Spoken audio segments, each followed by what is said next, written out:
Assalamualaikum warahmatullahi wabarakatuh. Alhamdulillahirabbil alamin wa bihi nasta'in ala umurid dunya waddin. Sayyidina wa maulana Muhammadin wa ala alihi wa sahbihi ajmain, amma ba'du. Sahabat-sahabat mahasiswa baru jurusan PAI angkatan 2020, marilah kita senantiasa meningkatkan rasa syukur kita terhadap Allah Subhanahu wa taala atas segala limpahan rahmat dan karunia-Nya, sehingga pada hari ini kita masih bisa bertemu walaupun melalui virtual. Sholawat serta salam tetap tercurahkan kepada beliau Nabi Agung Muhammad SAW. Semoga kita termasuk orang-orang yang mendapatkan syafaatnya kelak di yaumil qiyamah. Amin Allahumma amin. Apresiasi setinggi-tingginya terhadap segenap jajaran pengurus HMJ PAI karena masih meluangkan waktunya dalam keadaan pandemi seperti ini untuk memfasilitasi sahabat-sahabat mahasiswa baru angkatan 2020 dalam acara bertajuk Bincang Keakraban. Nah, saya di sini kemarin diminta oleh sahabat-sahabat pengurus HMJ PAI untuk turut serta dalam mengisi materi dalam bincang keakraban, yaitu dengan tema motivasi. Sebenarnya saya ini bukan motivator, tetapi hanya saja saya pernah kuliah di UIN Wali Songo jurusan PAI dan berproses di HMJ PAI. Makanya kita akan sharing saja terkait dengan bagaimana sih perkuliahan di UIN Wali Songo, bagaimana tentang jurusan PAI, apa saja yang harus kita lakukan ketika kita menjadi mahasiswa PAI. Nah, kita akan membahasnya, kita akan sharing seperti itu ya, sahabat-sahabat PAI 2020. Sebelumnya, saya akan memperkenalkan diri. Nama saya Novita Nur Inayah. Nama panggilan resmi saya adalah Novita. Nama panggilan yang diberikan teman-teman dekat saya adalah Opi. Saya berasal dari Tuban, Jawa Timur. Sekarang saya berprofesi sebagai guru di SMK Negeri 1 Tambakboyo. Mungkin demikian perkenalan singkat dari saya, karena ada pepatah yang mengatakan kalau tak kenal maka tak sayang. Makanya sebelum kita berbincang lebih jauh, makanya kita perkenalan dulu. Seperti itu sahabat-sahabat. Nah, pertanyaan mendasar yang perlu kalian renungkan dalam diri kalian adalah mengapa kalian lebih memilih kuliah daripada berwirausaha, daripada bekerja. Mengapa kalian memutuskan untuk kuliah? Nah, mungkin ada berbagai macam latar belakang, di antaranya mungkin untuk menyenangkan orang tua, untuk menuruti keinginan orang tua, sebagai bakti kita terhadap orang tua, sebagai bentuk birrul walidain, mungkin seperti itu. Yang kedua, untuk mendapatkan pekerjaan yang mapan. Kalau lulus sarjana, otomatis kita akan mendapatkan pekerjaan yang lebih baik dengan penghasilan yang lebih baik. Mungkin itu mindset sebagian orang seperti itu. Lalu, yang ketiga, untuk mencari pasangan hidup. Jadi, tujuannya memang untuk mencari pasangan hidup. Kan lumayan, nanti pasangannya sama-sama sarjana. Yang selanjutnya, untuk mengisi waktu luang. Mungkin kalian berpikiran setelah sekolah ngapain? Iya kan? Mau kerja juga belum dapat kerja. Mau berwirausaha juga masih bingung. Wirausaha apa? Modalnya dari mana? Ya kan? Ada waktu, ada biaya. Kenapa kita tidak menggunakan waktu itu untuk kuliah? Ada juga yang latar belakangnya seperti itu. Nah, setelah alasan mengapa kalian lebih memilih kuliah, selanjutnya adalah mengapa kalian memilih jurusan PAI. Padahal di UIN Wali Songo Semarang banyak sekali jurusan. Ada jurusan matematika, jurusan bahasa Inggris, ada jurusan pendidikan bahasa Arab, dan lainnya yang masih banyak lagi. Kenapa kok PAI? Nah, mungkin kalian juga memiliki alasan tersendiri. Yang pertama mungkin karena keinginan pribadi. Jadi memang dari diri kalian, ya, secara individu, secara personal, kalian memang suka terhadap keilmuan PAI. Nah, yang kedua, karena saran dari orang tua. Bisa juga seperti itu, karena orang tua mikirnya nanti kalau lulus dari jurusan PAI, outputnya akan menjadi guru agama Islam. Nah, sedangkan di daerah kita ini sangat kekurangan guru agama Islam. Mungkin bisa juga seperti itu. Lalu ada juga yang daftar PAI atau memilih jurusan PAI karena ikut-ikutan teman. Jadi waktu di sekolah teman-temannya kebanyakan daftar jurusan PAI, untuk memilih jurusan teman-temannya memilih jurusan PAI, jadi ikut-ikut saja memilih jurusan PAI. Yang terakhir adalah keterimanya di jurusan PAI. Sebenarnya ingin di bahasa Inggris, sebenarnya ingin di matematika, fisika, tetapi keterimanya di jurusan PAI. Hal-hal ini wajar dialami oleh beberapa siswa yang hari ini menjadi mahasiswa. Nah, dari latar belakang ini akan memunculkan dua konsekuensi logis. Yang pertama adalah menjalani proses perkuliahan dengan sepenuh hati. Yang kedua adalah menjalani proses perkuliahan dengan setengah hati. Mungkin bagi sahabat-sahabat yang keinginannya dari diri sendiri, dari keinginan pribadi, lalu kalian mengenal jurusan PAI dan menikmatinya, mungkin kalian akan menjalani proses dengan sepenuh hati. Tetapi beda halnya jika kalian karena ikut-ikutan teman, karena keterimanya PAI, karena dorongan dari orang tua, ada unsur keterpaksaan di situ, dan akhirnya ketika kalian sudah masuk di PAI, kalian merasa tidak cocok dengan jurusan itu, maka kalian akan menjalannya dengan setengah hati. Rata-rata seperti itu. Nah, untuk merubah mindset kalian tentang ini semua, tentang latar belakang ini, baik dari latar belakang mengapa kalian kuliah ataupun mengapa kalian mengambil jurusan PAI, mari kita sama-sama untuk fokus pada tujuan masa depan. Ya, karena apa? Segala latar belakang yang kita miliki, entah itu dari orang lain, entah itu dari diri kita sendiri, yang terpenting adalah apa tujuan kita ke depan. Hari ini, Anda adalah sebagai mahasiswa. Tentunya memiliki tanggung jawab yang lebih berat daripada pemuda-pemuda selain mahasiswa. Mahasiswa memiliki tanggung jawab baik akademik maupun sosial. Maka dari itu, sahabat harus fokus pada tujuan masa depan. Kira-kira target kalian apa di masa depan? Setelah lulus kuliah, kalian mau apa? Nah, itu yang harus kalian persiapkan mulai dari sekarang. Mumpung hari ini Anda semua masih mahasiswa baru, masih memiliki energi yang penuh, masih memiliki semangat yang berapi-api. Nah, kalian harus bisa menyusun rencana mulai dari sekarang. Setelah lulus saya ingin jadi apa? Nah, setelah menyusun rencana seperti itu, maka kalian bisa memetakan. Ketika saya ingin seperti ini, maka apa yang harus saya lakukan di dalam kampus? Seperti itu.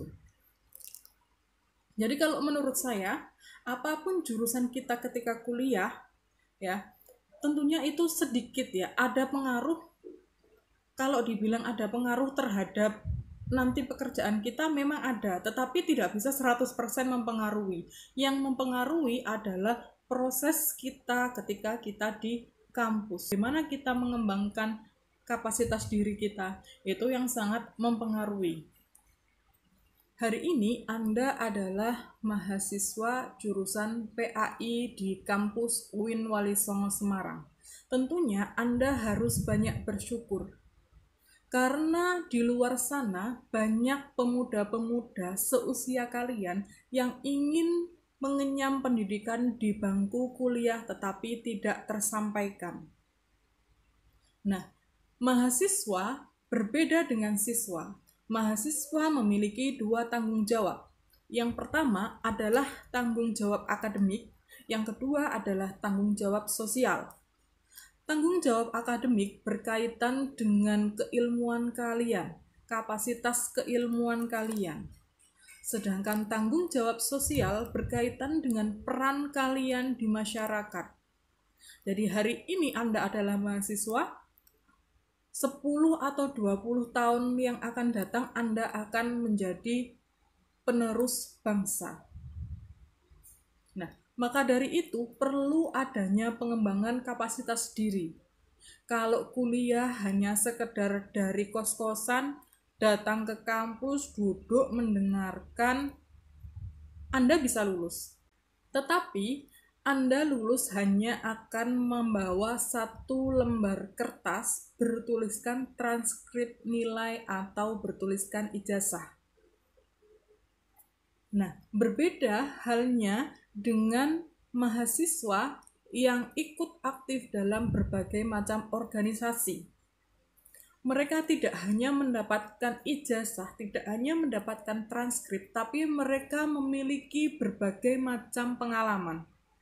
Mulai dari kepemimpinan, mulai dari problem solving, atau juga kemampuan public speaking. Nah, itu bisa didapatkan di luar ruang kelas, tidak hanya di dalam ruang kelas. Jadi kuliah itu tidak hanya berada di ruang kelas. Gunakanlah ruang-ruang di luar ruang kelas tersebut sebagai media kalian untuk belajar.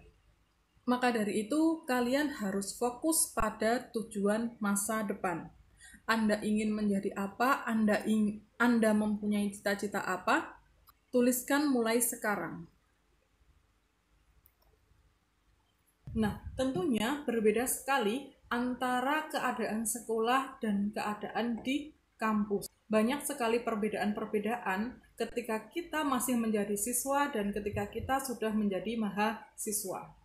Ketika kita menjadi siswa, di sekolah, sistem sekolah selalu ada yang namanya ulangan harian, ulangan tengah semester, atau ulangan akhir semester. Nah, sistem-sistem ini tidak bisa kita tolak, karena apa? Itu sudah masuk dalam bagian kurikulum. Lalu kemudian kita tidak bisa memilih mata pelajaran. Kelas 1 pelajarannya yaitu, kelas 2 jurusan IPA pelajarannya ini, IPS pelajarannya ini. Itu sudah tersistem semuanya. Kita juga tidak bisa memilih jamnya. Misalkan saya pengen jam pagi, jam siang, jam sore, tidak bisa memilih seperti itu. Karena sudah ditetapkan, ada aturannya di sekolah. Lalu tugasnya selalu dikoreksi. Nilai bersifat fleksibel. Jadi nilai kalian kalau jelek, ada yang namanya remedi di sekolah. Pemberian materi bersifat pelan. Karena apa? Menyesuaikan kemampuan siswa di masing-masing sekolah. Nah, kalau di perguruan tinggi bagaimana? Di perguruan tinggi ujiannya lebih sedikit. Mungkin ada yang namanya UTS, ada yang namanya UAS, tetapi terkadang itu juga tergantung dari kebijakan masing-masing dosen. Ada juga dosen yang tidak mengadakan UTS, lalu diganti dengan tugas menulis apa. Tidak mengadakan UAS, diganti dengan tugas akhir di mata kuliah tersebut. Itu juga ada. Mata kuliah fokus pada jurusan, dan ada mata kuliah pilihan. Jadi ini yang sangat membedakan dengan sistem di sekolah. Kalau di perkuliahan, misalkan kalian mengambil jurusan PAI, ya siap-siap Anda akan selalu bertemu dengan mata kuliah keislaman. Misalkan ada hadis tarbawi, ulumul hadis, mulai dari fikih, usul fikih, ulumul Quran, tasawuf, dan lain sebagainya. Nah, nanti juga ada mata kuliah pilihan yang bisa kalian pilih. Dan enaknya di kuliah, kalian bisa memilih kalian ikut kelas mana, ikut dosen siapa, jam berapa, kalian bisa milih.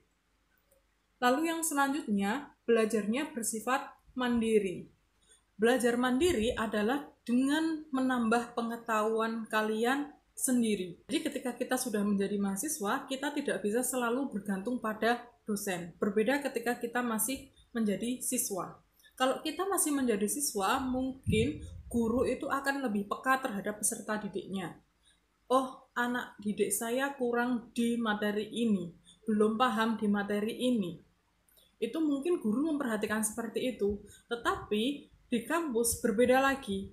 Jadi kita harus memperbanyak bacaan agar pengetahuan kita itu bisa meningkat. Kalau kita hanya mengandalkan penjelasan dari dosen, kita tidak akan bisa berkembang. Yang selanjutnya adalah tugas tidak selalu diperiksa.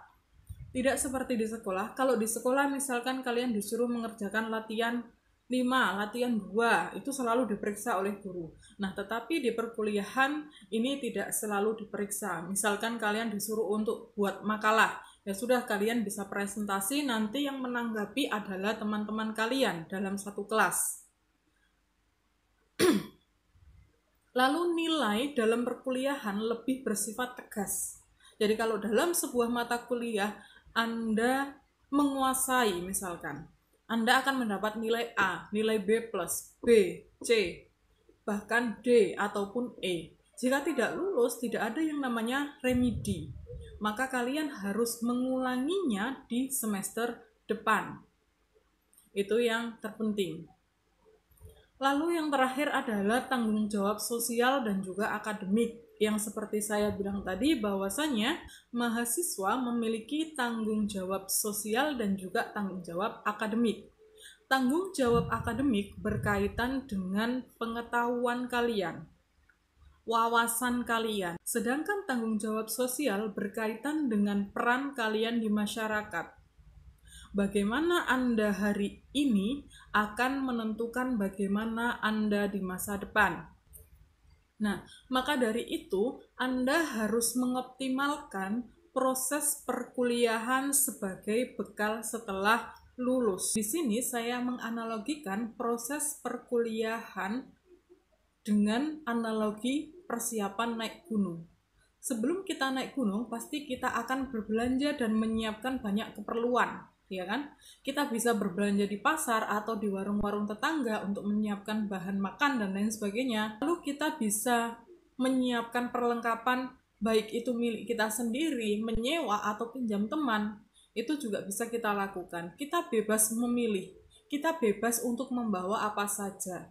Yang kemudian perlengkapan-perlengkapan tersebut kita kemas dalam sebuah carrier dan kita bawa untuk naik gunung. Kenapa kita harus membawa perlengkapan-perlengkapan tersebut? Karena kita tidak pernah tahu apakah nanti ketika kita sudah di gunung ada toko-toko atau warung-warung yang menjual perlengkapan tersebut. Kan pada waktu kita di puncak kita butuh obat. Nah, kita tidak bisa menjamin apakah di gunung ada yang jual obat. Kalau kita sudah membawa dari rumah, kita tinggal membuka carrier kita, mengeluarkan obat yang tadi kita bawa. Nah, proses perkuliahan pun demikian. Kalian bisa memilih apa saja, kalian bisa mengambil apa saja selama kalian di kampus. Kalian butuh apa, kalian bisa mempelajari di situ. Nah, ketika kalian sudah mempelajari berbagai macam hal, kalian lulus, di masyarakat butuh apa, kalian tinggal show up. Iya kan? Berbeda halnya kalau kalian di kampus hanya kuliah saja, tanpa membangun kapasitas diri. Ketika kalian lulus, baru kalian mencari-cari. Seperti tadi, mencari toko obat di gunung. Apakah selalu ada? Belum tentu. Makanya kalau kita sudah persiapan dari awal, kita butuh apa, nanti kita akan bisa menyumbangkan hal tersebut. Atau seperti itu analoginya, selama proses di dalam kampus, jika kalian misalkan butuh pengetahuan di luar ke-PAI-an misalkan, kalian butuh mempertajam wacana tentang perpolitikan, kalian butuh mempertajam wacana tentang filsafat atau bahkan sosiologi, kalian bisa membuat forum-forum diskusi di dalam kampus, baik melalui pengurus HMJ ataupun secara mandiri yang kalian lakukan dengan teman-teman kalian. Kalian ingin pandai dalam membaca kitab kuning, kalian bisa meminta pengurus HMJPAI untuk memfasilitasi. Kalian ingin pandai dalam bermusik, berteater, bisa gabung di UKM. Kalian ingin pandai dalam tulis menulis, kalian bisa gabung di LPM. Nah, di kampus ada berbagai macam fasilitas atau toko-toko tersebut. Tinggal kalian mau mengambilnya atau Tidak.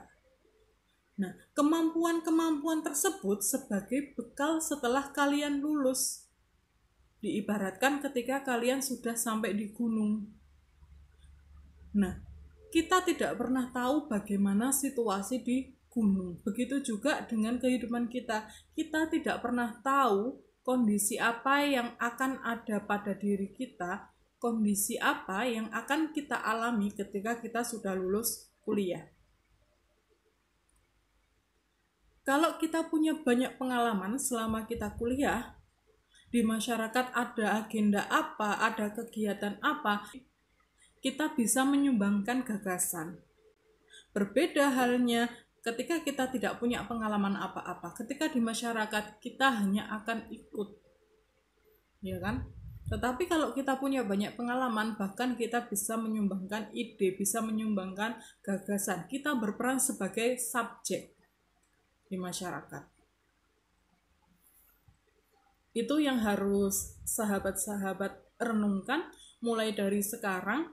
Jadi kalau bisa dioptimalkan proses perkuliahan yang kalian dapatkan yang sangat spesial ini harus kalian optimalkan.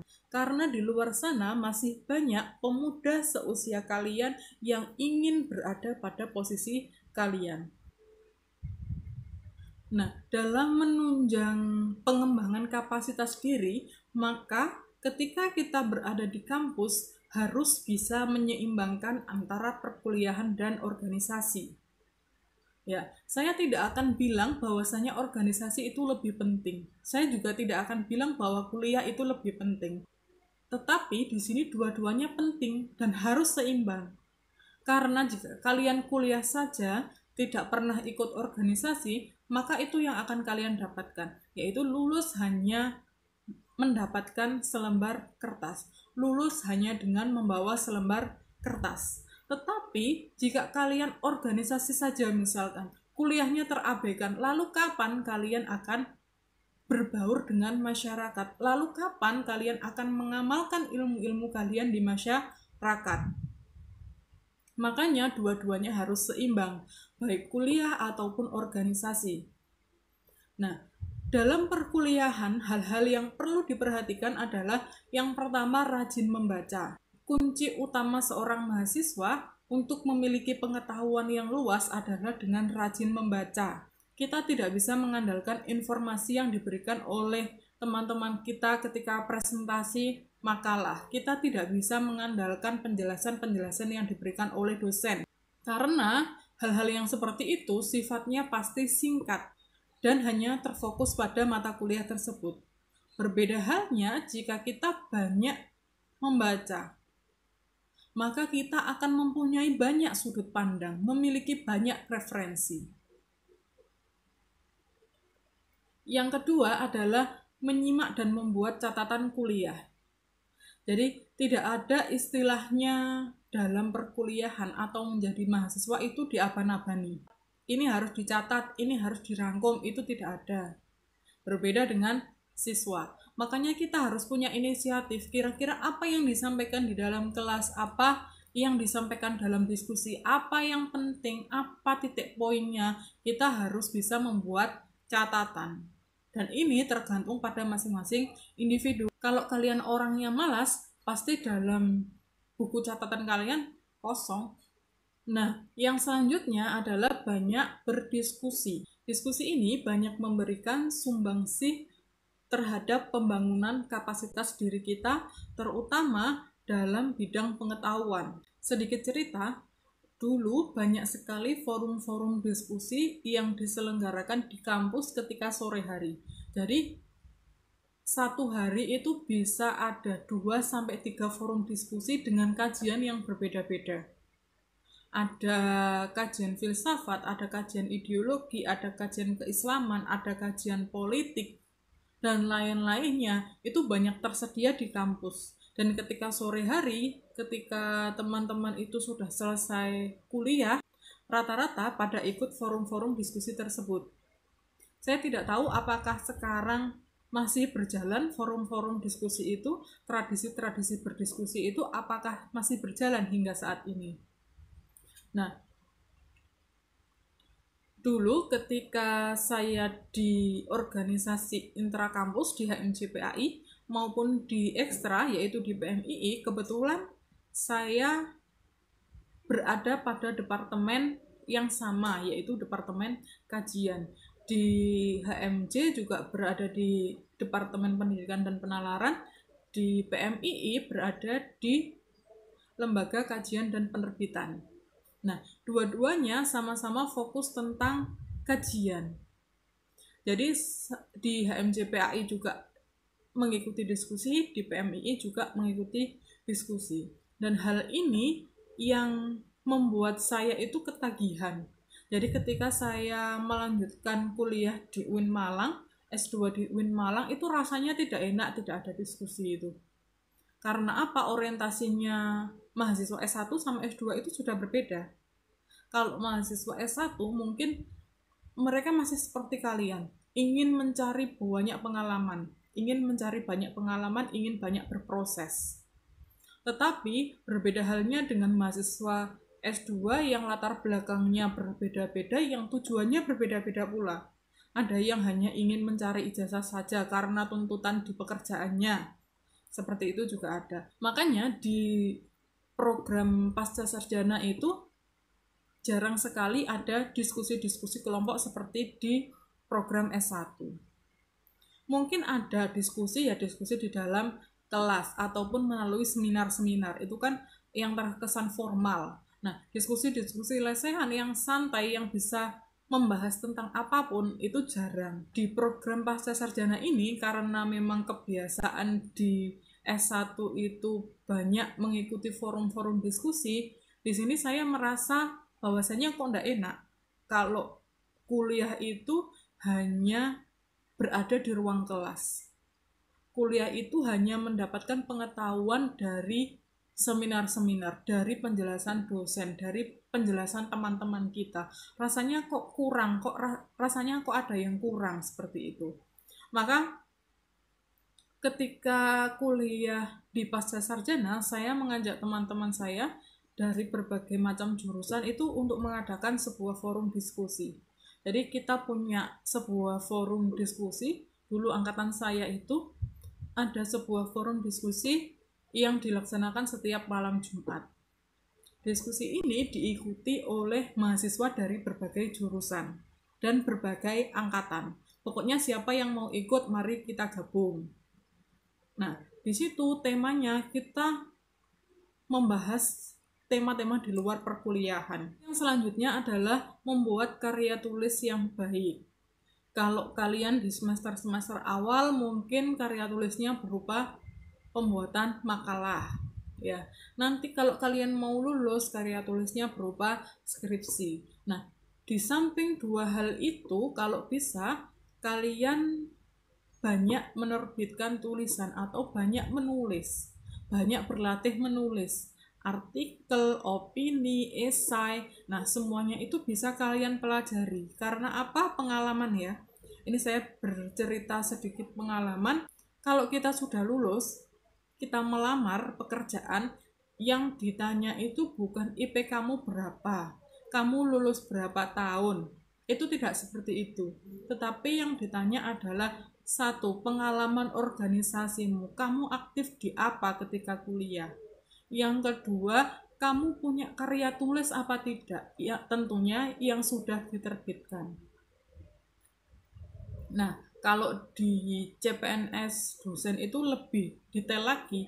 Jadi, karya tulis yang sudah diterbitkan, kalau dalam majalah atau buku itu yang sudah ber-ISBN. Jadi, dua hal itu. Lalu kemudian yang ketiga adalah kemampuan berbahasa. Itu yang harus sahabat-sahabat kuasai,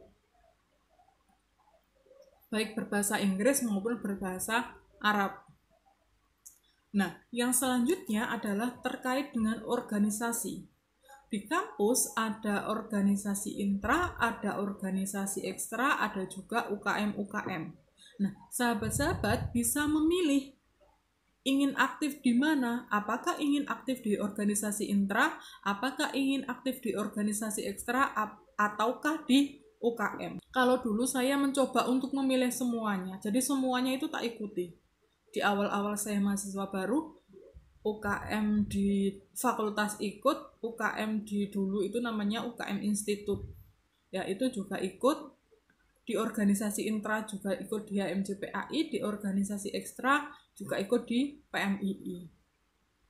Nah, namun dengan berjalannya waktu, maka kita akan menemukan sendiri.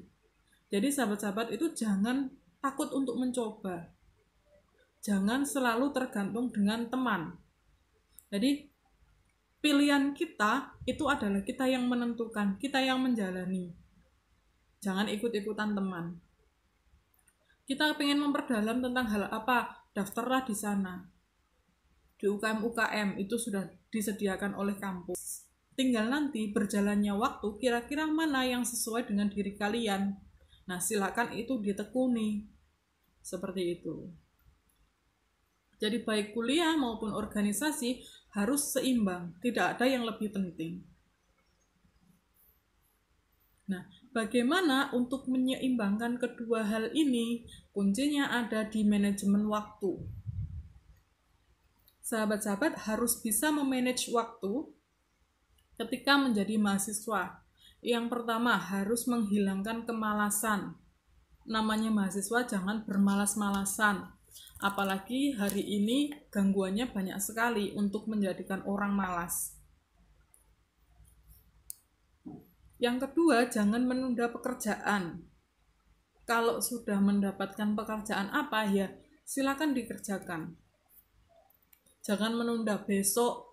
Kita tidak pernah tahu ketika kita menunda besok, apakah besok kita masih bisa mengerjakan hal tersebut. Selagi ada waktu, maka segera dikerjakan apa yang telah kita jadwalkan. Lalu, pergunakan waktu sebaik mungkin. Jangan menyia-nyiakan waktu. Ya, kalau mungkin nanti perkuliahan sudah masuk, biasanya jam kuliah itu kan tidak urut.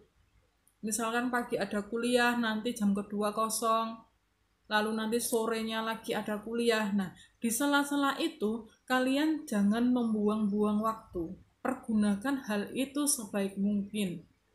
Kalian bisa melakukannya dengan membaca buku, dengan diskusi, dengan mengikuti seminar-seminar. Nah, kalian bisa mempergunakan waktu sebaik mungkin.